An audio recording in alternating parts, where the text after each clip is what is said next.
CNN. When President Donald Trump lost this year's election to Joe Biden, almost nobody around him said they could envision the losing incumbent attending his successor's inauguration. The image remains implausible for a president who will likely never concede, and said Sunday that nothing would convince him he lost, yet Republicans and aides to Trump are encouraging him to at least consider attending Biden's swearing-in, hoping his presence will both reflect well on his character and help preserve his future influence, but also convince Americans the election was fair.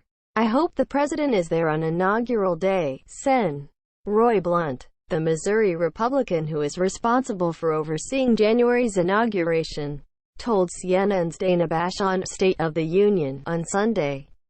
Blunt, who declined to call Biden the president-elect, still said it was likely the former vice president would be sworn in on January 20th. He said he was continuing to work to see what we can do to have both the president there and have Vice President Biden there, likely sworn in on that day. Like others around Trump who are worried his ever-devolving conspiracies about the election could damage both his own standing and the position of Republicans going forward. Blunt appealed to the prospect that Trump could retain more influence if he departs the White House with dignity. "I think there's a big role for President Trump," Blunt said. "I hope he embraces that and looks at how you move to whatever comes next for him, assuming that this election works out the way it appears it will. Whether the outgoing president takes that advice remains unknown.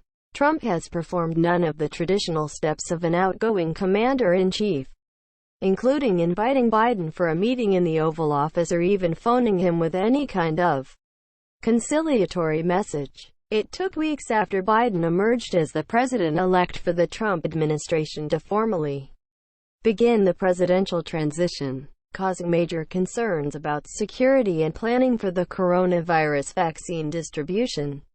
The transition has now begun, and members of Trump's administration are talking to the Biden team about what to expect when they enter office in January. But Trump hasn't made any attempt to demonstrate good transition etiquette to his underlings as he continues to issue false and baseless claims about voter fraud. Speaking in an interview on Sunday, Trump declined to offer a timeline for when he might ease up his losing battle to overturn the election results, and he admitted that even if Biden enters office, he will remain unconvinced he lost. "My mind will not change in 6 months," he said on Fox. 6 months is well past the January 20th inauguration, and a president convinced he is being unfairly ousted seems hardly likely to show up and watch someone else assuming office. Construction continues on the presidential inaugural platform at the U.S. Capitol as part of the west front of the lawn is closed to the public November 17, 2020 in Washington, D.C. Appeals to Trump about preserving Americans' trust in their elections hardly seems like a winning argument for a leader whose entire aim appears to be undermining faith in the democratic process to discount the fact he lost. Still, one person familiar with the situation says they believe Trump's advisors will strongly encourage him to attend the January 20th inauguration, even if he doesn't concede the election, because it would better preserve his potential influence going forward, including if he decides to run again in 2024, if he doesn't appear like a sore loser. Trump told reporters Thursday that he'd already decided what he was doing on Inauguration Day. "I'll be honest, I know the answer, but I just don't want to say it yet," he said. But aide viewed that as more of a way to put off the question, and did not take it to mean an actual decision had been made. Speaking on CNN on Sunday, Blunt said he hadn't spoken directly to Trump about attending the inauguration, but he said he was in touch with the president's aides about the best ways to ensure he can continue to be a player in the Republican Party going forward. "I have certainly encouraged his staff to look at the transition now. Look at the opportunity in Georgia to help us win these Senate seats. Look at what the president can do. If the president is leaving the White House, as he says he will do if he loses the Electoral College vote, to help us win back the House in 2022, he said. When Trump was sworn in 4 years ago, President Barack Obama and the First Lady Michelle Obama welcomed him to the White House for coffee before heading to the ceremony. That followed established practice of the outgoing president accommodating the incoming one, a symbolic demonstration of the peaceful transfer of power that has defined American government for more than 2 centuries. Later, Mrs. Obama admitted the day was difficult for her, particularly because Trump had spread racist lies about her husband's birthplace. But she endured it anyway, she said, because of its importance in maintaining a peaceful transfer.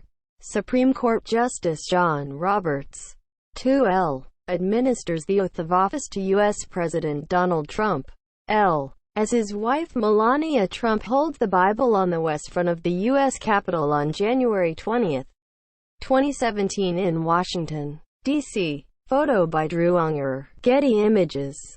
The sitting president typically departs the White House for a final time alongside the incoming one, sharing a ride in the presidential limousine to the U.S. Capitol for the swearing-in ceremony.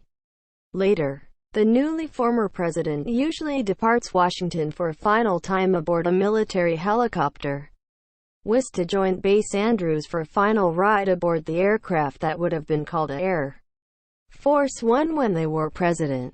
Whether Trump partakes in any of those traditions is now the matter of intense speculation even among his aides, few of whom believe he would carry out any conciliatory moves as he disputes the election's validity. Left behind in the Oval Office is usually a letter from one president to the next, another tradition no one really knows whether Trump will uphold.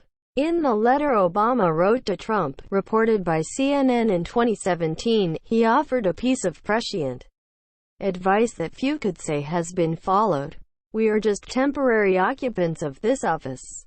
That makes us guardians of those democratic institutions and traditions, like rule of law, separation of powers, equal protection and civil liberties that our forebears fought and bled for," Obama wrote.